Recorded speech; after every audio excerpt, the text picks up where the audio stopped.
What a difference a year makes. Energy stocks were the top performer last year, but almost halfway through 2023, they're completely reversing course. So is there an opportunity at these levels? Let's talk about it with Rob Thummel, Tortoise, a senior portfolio manager. Rob, it's great to see you again. So certainly was a high flyer last year. This year it has been under a tremendous amount of pressure. Do you think we'll see a recovery soon? Well, I do. And I think for this reason, number one, the energy sector is really essential. We need a lot more energy, both domestically and globally, for the economies to continue to grow. And that's not going to change. It hasn't changed in decades, and it won't change for decades to come. But the number one fundamental reason why that the energy sector really is compelling and attractive to investors is there's a lot of cash flow from the sector. And so what that means for the sector is it's going to offer a lot of dividends and then also buybacks and stock buybacks. And so you got those two factors, visible cash flow in really uncertain times like we are in right now. That usually means that those type of sectors will do fairly well over the next several months. Rob, let's talk about what the demand picture looks like right now for oil. We've heard over and over China, a potential big catalyst with their reopening. But you look at recent data, it does point to the fact that the ramp up has been slower than expected. What's the timeline you're looking at right now, and how much upside do you see, especially with some of these bigger oil names, as a result of that? Yeah, so you've seen the oil markets trade off. Clearly, the oil price come down, the natural gas price come down. In the case of natural gas, quite substantially.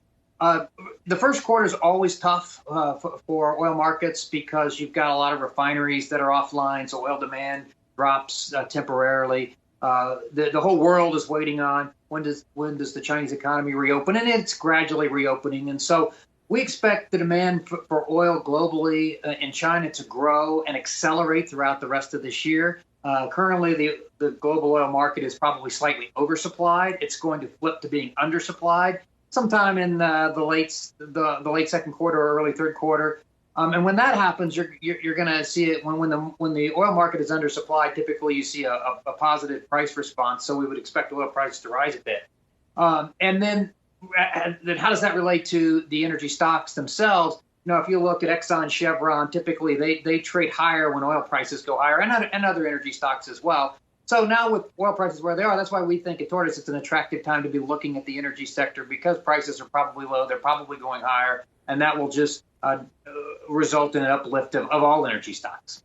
Rob, I think there's also a big debate going on right now just in terms of how much power OPEC has when you compare it historically speaking. And when you talk about the cuts that they announced, what that exactly means for the energy market. How big of an impact specifically do you see OPEC having on the energy market today?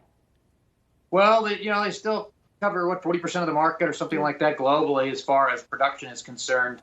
And so, yeah, they still have a pretty significant piece of the market share. They have a lot of information with regards to demand, both domestically, but more importantly, globally in terms of where oil demand is. So they can make moves as they see it, probably with better available information than any of us. And so I think they still do play an important role. The U.S. will continue to grow production. The U.S. is still important. The world still needs more U.S. energy, still needs more U.S. oil, still needs more U.S. natural gas, and that dynamic is not going to change anytime in the next decade and beyond. So the U.S. still plays a really important role. Rob, let's talk a little bit more about clean energy stocks. We saw them rally in a big way on the back of the passage of the Inflation Reduction Act. Still a lot of assessment happening about to what extent that could be a further catalyst. But if we slice it between sort of solar, even hydrogen, what are you liking in that space? And is this actually a good time to get in right now? Yeah, well, so the Tortoise, we look at kind of all of the above approach to decarbonization, right? The world needs to decarbonize. So solar's important, wind's important. And those are happening right now. In other words, the world's decarbonizing right now, using more solar and wind to generate electricity, using less coal.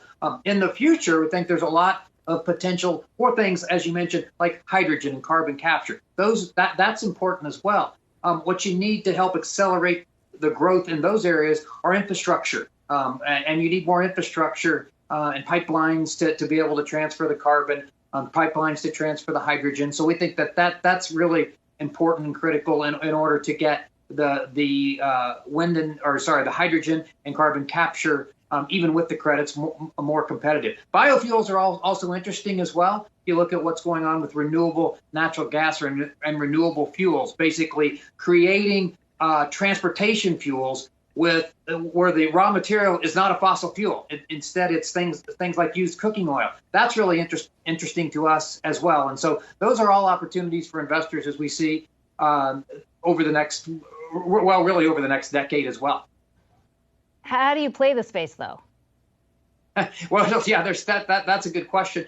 Well, what I would say is, in a lot of ways, you can play it through some of the major indices or some of the ETFs that focus on solar or wind.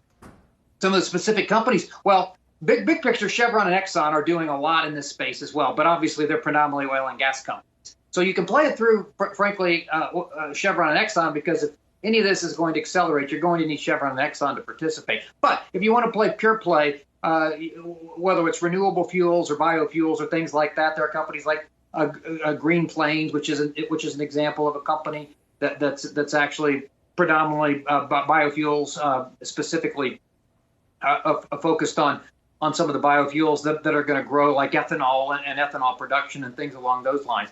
There's obviously some pure plays on the hydrogen side as well. They're a little more startup at this point, and so from our perspective, we think probably the best way to play it is through the major energy players, because those are the companies that are going to benefit the most longer term and make the biggest difference. All right, Rob Thummel, Tortoise Senior Portfolio Manager. Thanks so much.